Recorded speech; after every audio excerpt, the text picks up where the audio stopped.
Andito tayo ngayon sa kaibigan ko kasi papagawa ko sa sasakyan ko yan. Kaso may pasyente tayo dito na tamaan ng basketball. Kaya yung panga niya medyo nadisalay ng konti. Ngayon ito, buka mo. Yan, maliit lang ang buka. Halos na 2 finger lang to. Isara mo konti. Ayan.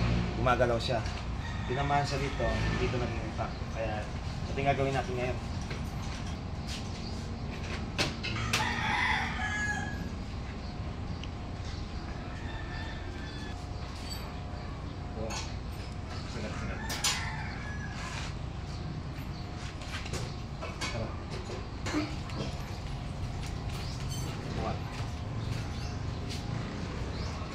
Sandali mo lang. Lambot mo lang ha. Yaw mo kayo. Yan guys, okay na siya. Kanina dalawa lang. Sagad mo ngayon. Sagad na, sagad. Tingala.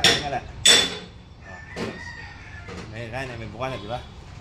Adjust pagya. Lambot. Sagad. Okay, tapos. Yan guys, okay na siya. 6 minuto lang. Okay. Guys, ano masasabi mo sir? Lumaki ba yung laki? Nakabuko ako na ng malaki na yan. Okay, kasi mo. Sagad pa. Sagad pa. Close. Diba?